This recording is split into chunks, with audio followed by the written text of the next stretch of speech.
There are many things which have two meanings when we speak in the context of its usefulness to life. Solitude is one of them.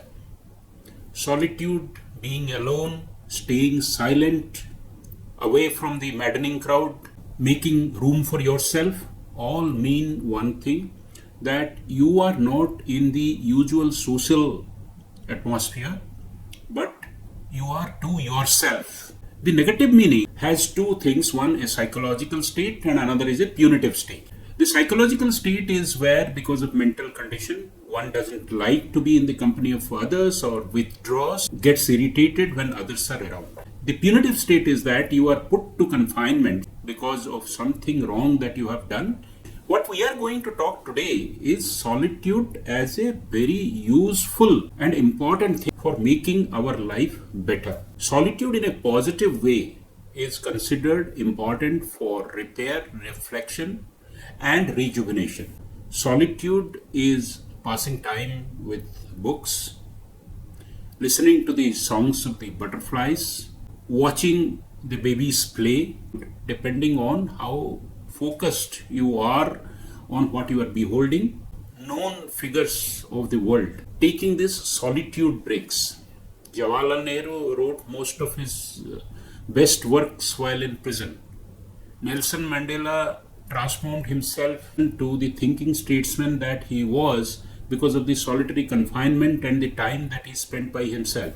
Richard Nixon used to withdraw from the humdrum of White House and go and spend time in different retreats to think and reflect. Bill Clinton is known to take what are called thinking weeks, 2 weeks at a time, 2 times in a year, where he used to spend time with books and planning for oneself. You should be away from the complexities of the world, understanding what is happening inside you and how you can contribute. Learning about oneself and finding one's own voice. If every time the external noises are influencing your thinking, your original self will be even hidden from your own self. Second important thing is that getting comfortable with yourself. Many times these external influences makes us uncomfortable, makes us stressful.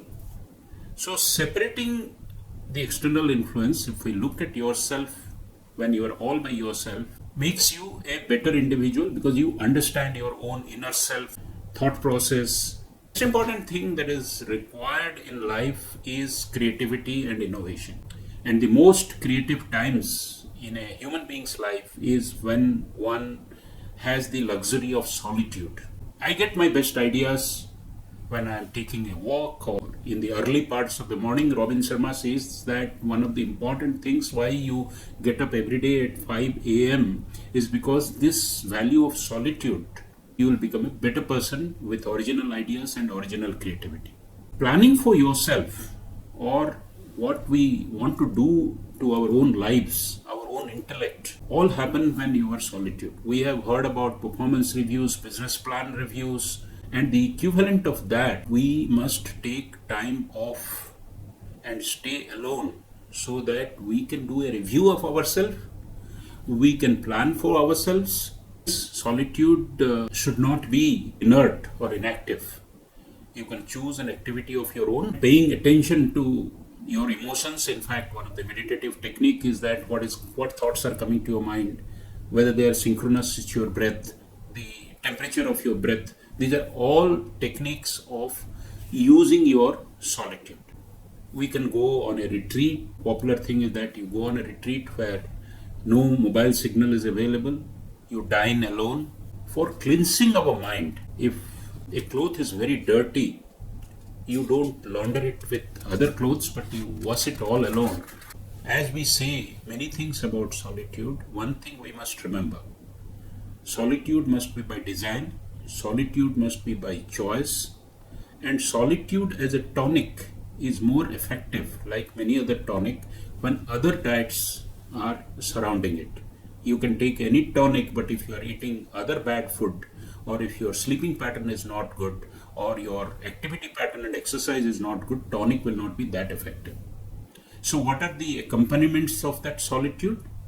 In case of a human life, solitude is thinking originally, the capability to read, write, and reflect, find different focuses at different time in order to use your solitary time, and the structure and discipline of planning and seeing the truth. I hope you will take different doses of solitude, small to begin with, and increasingly make it a regular practice to benefit in your life as I have done. Thank you very much.